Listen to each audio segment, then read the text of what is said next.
I would like to tell you of two women that each sold a business to Berkshire Hathaway, to me actually, for many, many, many millions of dollars. Both of them started with $2,500. By a coincidence, it was the exact same amount. It was everything they had in the world. And one of them was a woman who landed in Seattle in 1917, couldn't speak a word of English, had a tag around her neck. The tag said,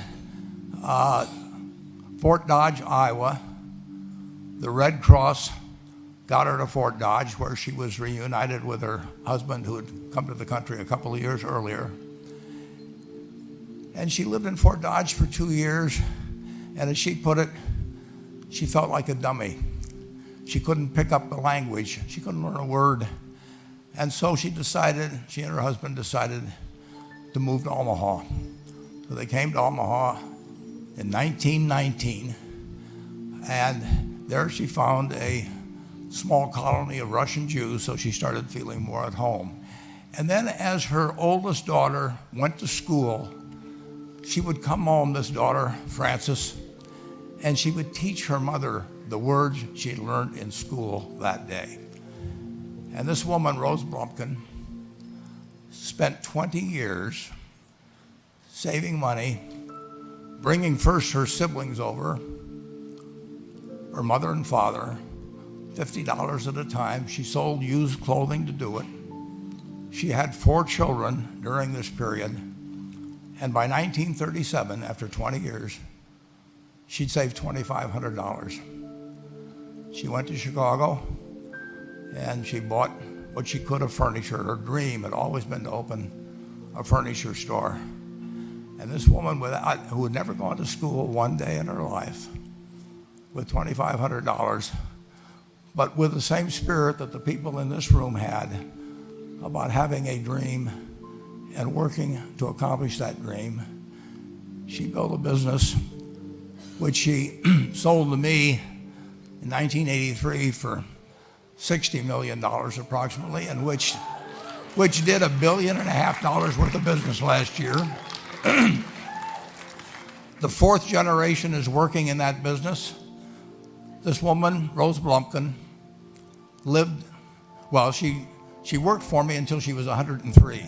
And then she retired, and she died the next year, which is a lesson to all of Berkshire's managers that premature retirement, you can't tell what's going to happen. But Mrs. B, with her $2,500, one further fact about her: she could not read or write. And she went into a furniture business, and she didn't bring anything unique in furniture, but she brought a determination to succeed. She knew she could outwork anyone else.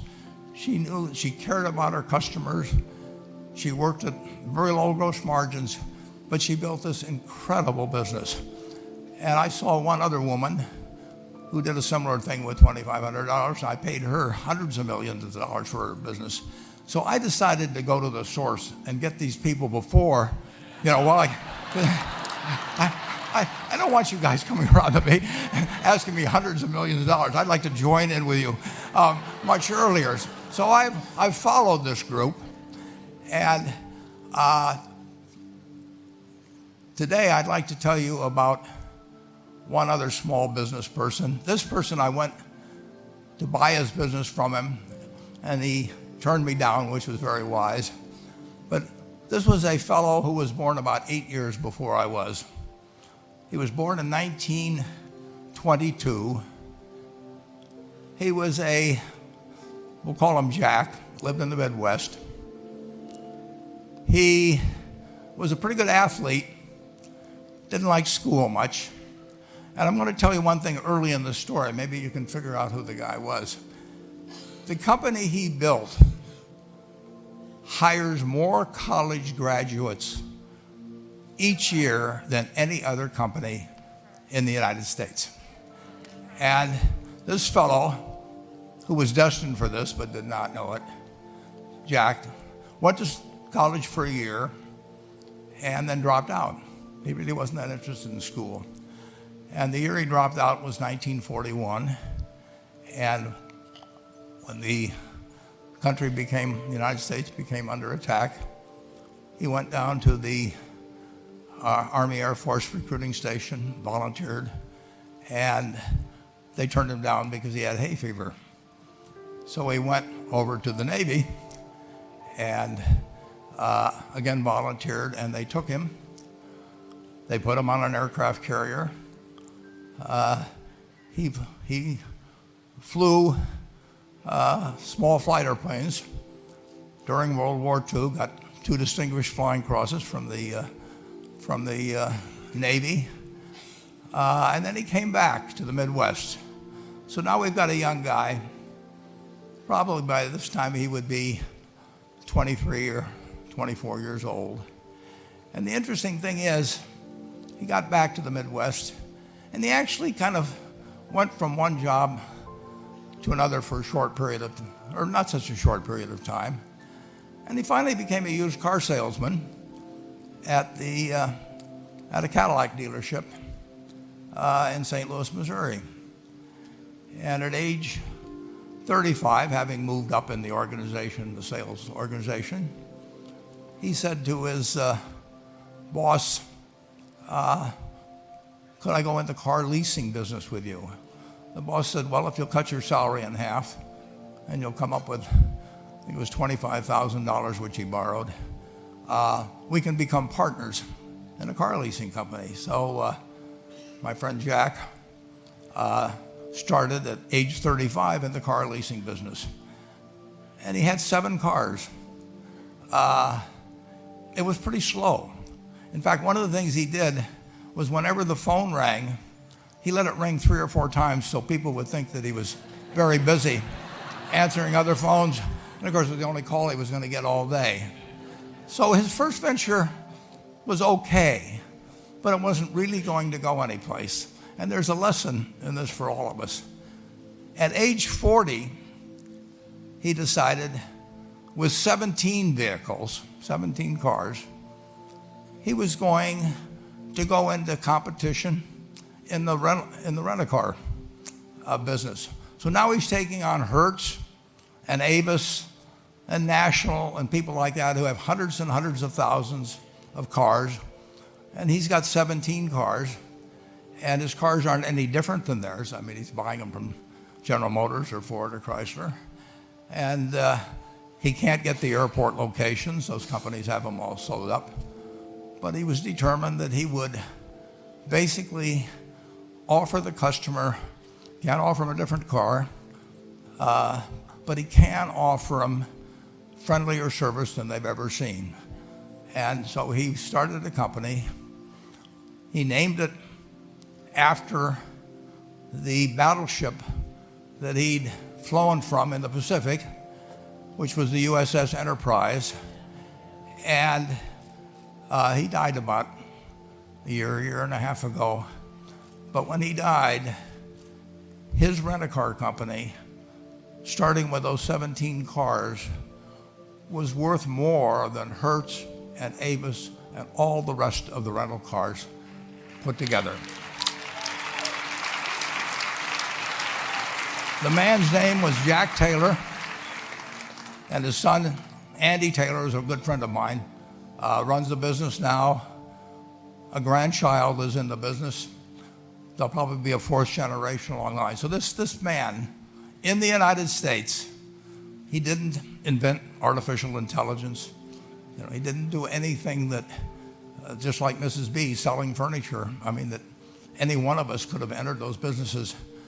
But he lived by the creed, basically, of delighting his customers and working with people and establishing the relationship with them so that they in turn would want to delight the customers. He couldn't go out there and take care of every rental car possibility, but he learned how to project himself and his attitude toward his fellow man and his desire, to make a friend out of every customer. He managed to take very ordinary cars and turned them into this extraordinary business from virtually nothing. And it illustrates several points.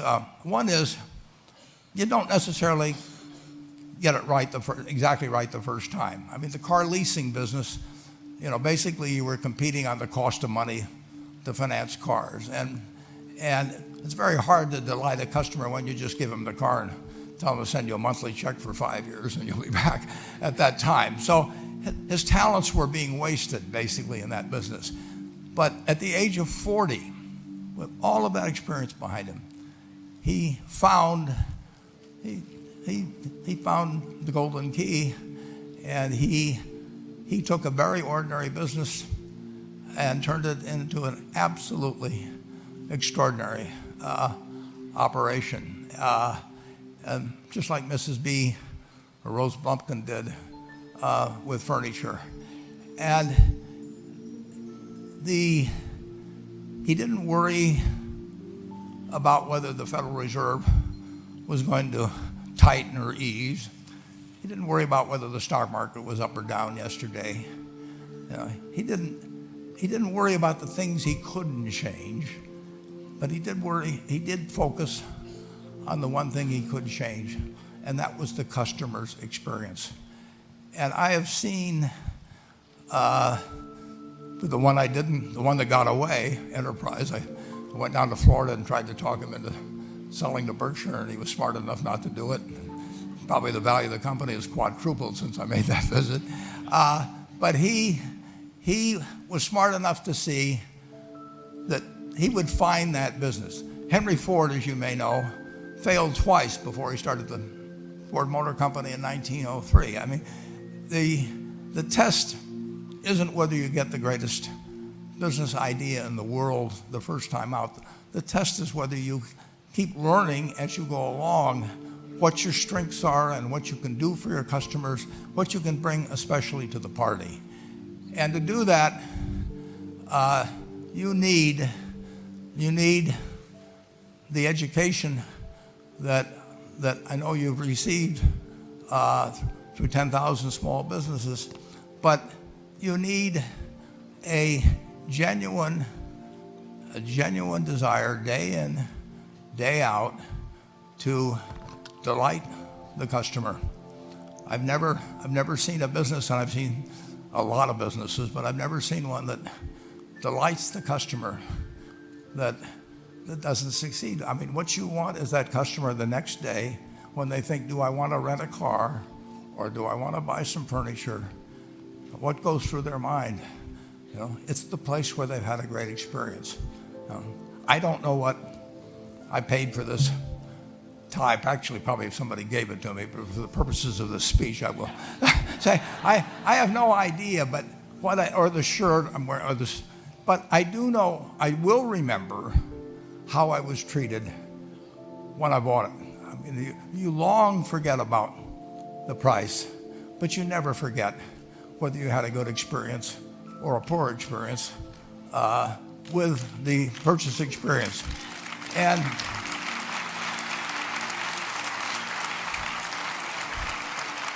you'll have a hard time finding a person that's had a wonderful experience, a delighted experience in purchasing anything that isn't going to come back.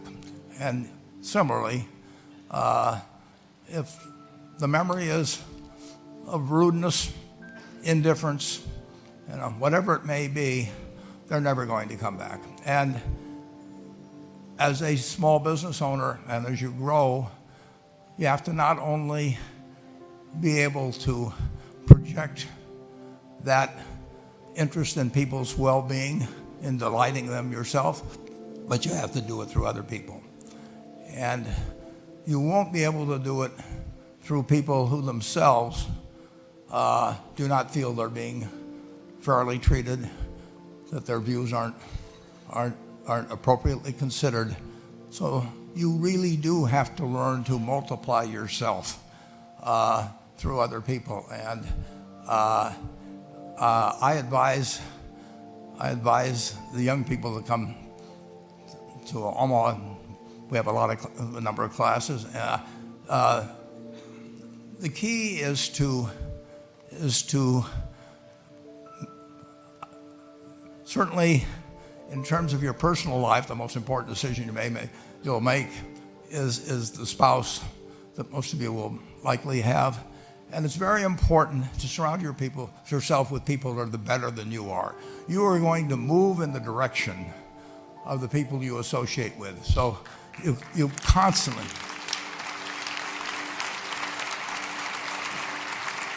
I've been enormously lucky in that respect. I mean, I've just had teachers and friends and a spouse that really was a better person than I was, and I had enough sense to learn from these people that life went better if you behaved better yourself.